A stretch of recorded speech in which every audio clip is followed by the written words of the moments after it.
Captain James of the Earth Diplomatic Corps stood calmly before the Galactic Council's emergency session. 50 alien species, representing the most advanced civilizations in the known universe, stared at him with expressions ranging from horror to disbelief. The floating holographic display behind him showed footage from Earth. Humans climbing sheer cliff faces without safety equipment, surfing enormous waves, running through blazing forests to rescue wildlife, and performing countless other activities the Council had just unanimously classified as suicidal. "We simply cannot comprehend," began High Counselor Vex, his translucent blue skin pulsing with distress signals, "how your species has survived long enough to develop space travel." James smiled politely. This reaction was expected. The recent classification of Earth as a Class 13 Deathworld had sent shockwaves through the galactic community. No sentient species had ever evolved on anything beyond a Class 9. "What my colleagues fail to understand," continued Science Director Tull, her 4 eyes blinking asynchronously, "is that these activities are not anomalies. Your people do these things recreationally." "Correct," James replied. "Many humans engage in what we call extreme sports or adventure activities for enjoyment." The council chamber erupted in a cacophony of alarmed clicks, whistles, and rumbles. Ambassador Lin of the Paxians had been assigned to Earth 6 months ago. The small green-skinned diplomat was still recovering from what humans casually called culture shock. Today she sat across from her human guide, Tom, at a sidewalk cafe in London. Around them, humans moved at what Paxians would consider emergency speeds, weaving through traffic that would classify as a battlefield scenario on any civilized world.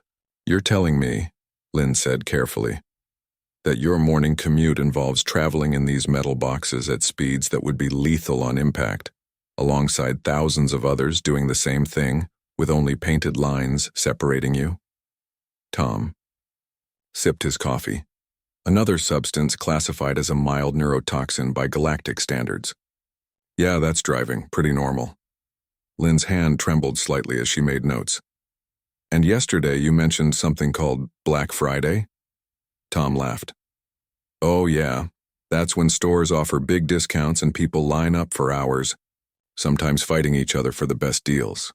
Fighting for consumer goods. It's not that bad usually," Tom shrugged. "Just some pushing and shoving." Lynn's notes now read, "Voluntary combat for discounted merchandise. Considered not that bad."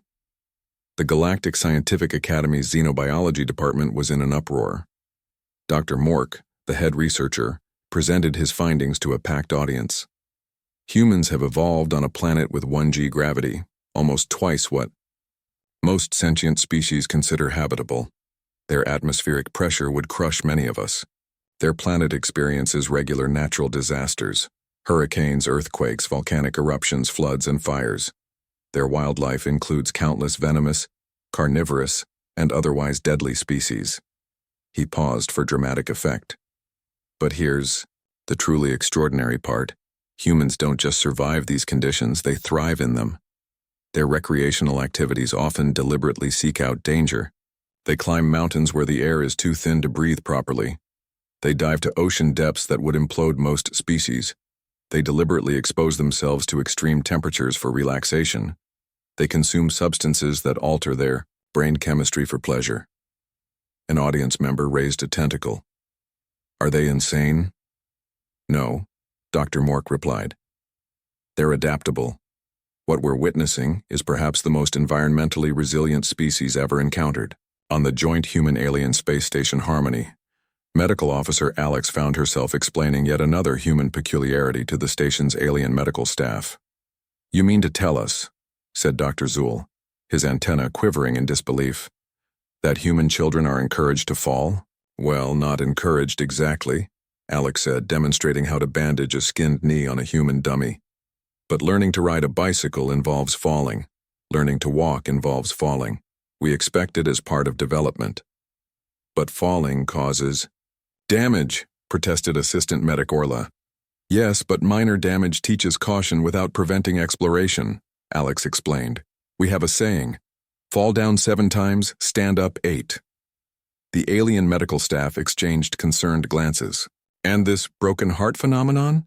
Asked Dr. Zool. Humans deliberately seek emotional attachments knowing they might end painfully? Alex smiled sadly. That's part of living too. We risk emotional pain for connection.